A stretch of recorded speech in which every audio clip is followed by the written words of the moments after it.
What's up, YouTube? Today I'm working on a Ford Econoline E250, but what's happening is the blower, AC or heat, the blower motor, it works occasionally and sometimes it doesn't work. Now what's leading me to go directly to the motor and not the resistor? Usually the resistor, if you, right now it's low, let's say if you put it on any other setting, you don't hear the fan change or anything, or it doesn't blow, and you put it on high and you'll hear it. So usually the resistor would only, you wouldn't hear it through each click. You wouldn't hear the difference in the fan. So that's leading me to believe that the resistor is good. And I'll just go ahead and turn the key. I'm not going to start it, I'm just going to turn the key on.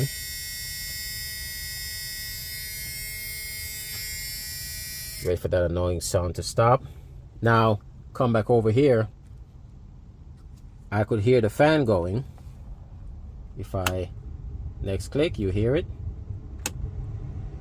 You hear it get louder. That's maximum.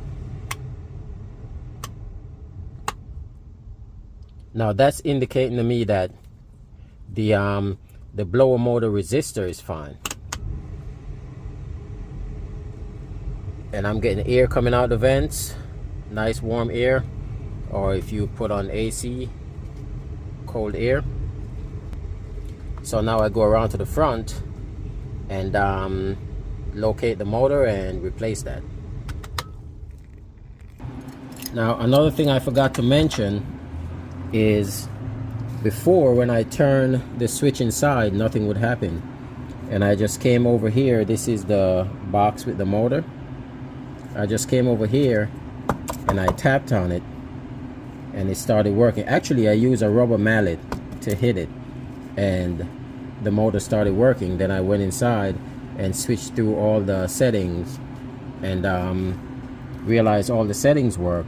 It's just occasionally, like the owner says, occasionally it'll work and then it'll stop, and I guess maybe he'll hit a bump or something and it starts working again. And just a quick tip, if you're gonna work on your vehicle, you take your battery out. If you have a charger, a portable charger, just put it on, let it charge while you're working. Here I removed the battery and I removed the battery plate. So it's just in this case it was 2 screws, one here, and once you take that off, the whole thing comes up. I'm gonna move this out of the way. It's just soft rubber and it's for the windshield fluid. So I'll probably either unscrew it here or I'll just disconnect it like this and just move it out of the way. Just find some place to put it and make sure it's secure. Now I have all the space to work on the to take the fan out. And from what I'm seeing is these bolts right here look like 8mm. One over here and there's one down in here. So I'll take those out and this whole thing should come off. This looks like a wire loom, but it's a breather. So you just pop this out. It goes right here. So it was actually sitting like so. Pop that out and I'll go ahead and remove these bolts and see if I could get the fan out. And the size is actually 5/16, which is the same as 8mm. So I'll just go ahead, crack these loose, take these out.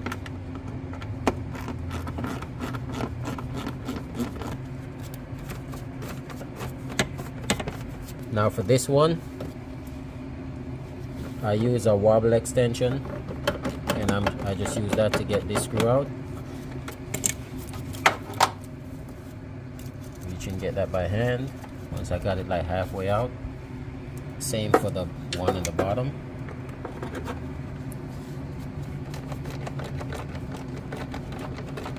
Just makes it much easier.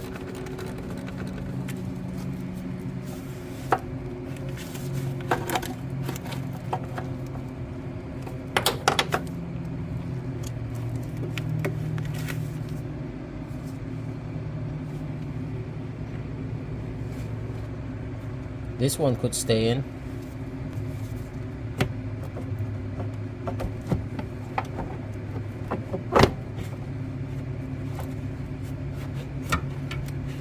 So now I'm trying to get it out without removing this canister for the AC, but I might just have to see where it's mounted. Now, to get this out of the way, I see 3 bolts. This one here,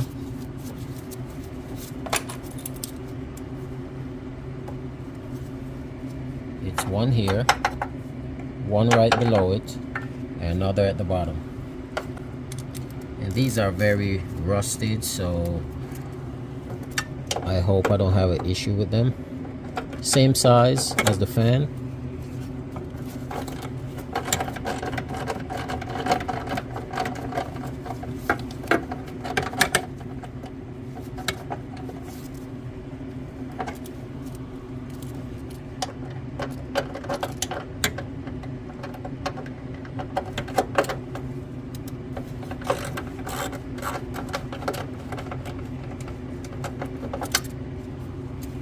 Last one's gonna be kind of hard to get out.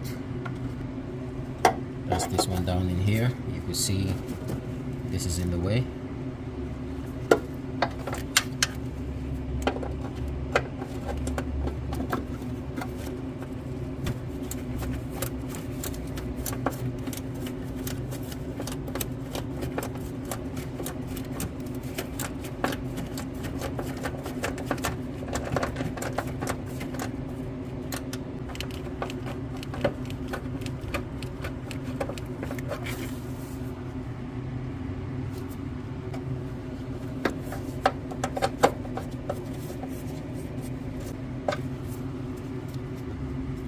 And it's good to have a set of these. You could get a very cheap set, get it AutoZone, Advance, whatever local auto parts store, or even order it online. But it's like a set of 3 sizes: 1/4 inch, 3/8, and 1/2 inch. And it's just I think it's called a palm ratchet. I'm not sure, but you Google something like palm ratchet, you should see it. And snap it on, and it allows you to get it in much tighter places. So get it on like so, and I can ratchet it off. It just makes it easier. I rarely use these. You could actually use your regular ratchet and get away with, you know, getting it in the tight spaces, but this actually makes things very easy.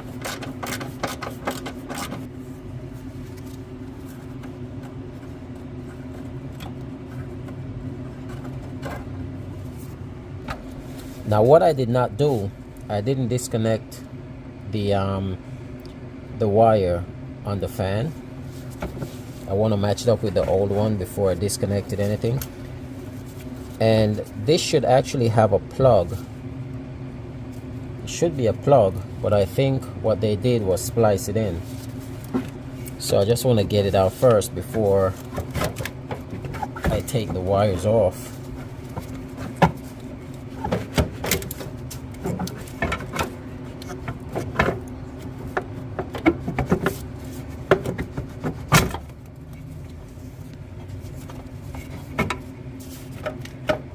And there we go.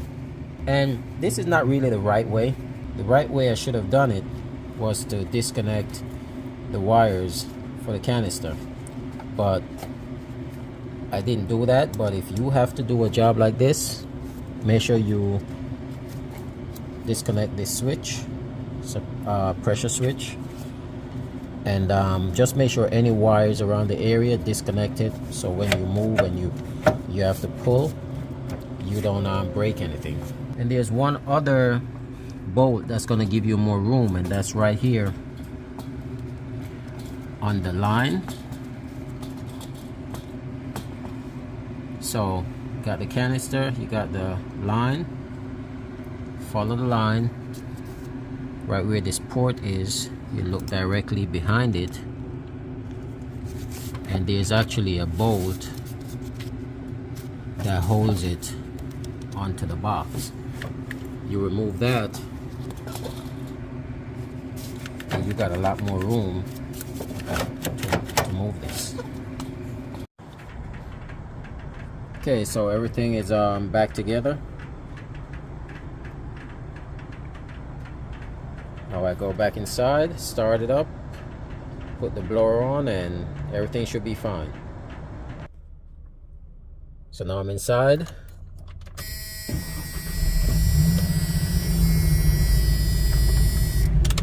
Got it running, got the blower off. Let me go close to the vents, nothing. Put it on. Feel some air coming out.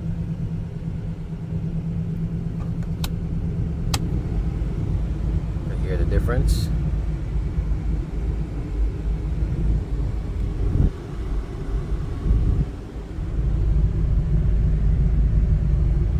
Now I just gotta put my scanner on it, see why there's a check engine light. That was there before, that wasn't after the work, so that's another thing I gotta check. If it's worth making a video, I'll make a video of that, but I'm gonna check that off camera. But here we go, working. Thank you for watching. Please don't forget to like, share, and subscribe.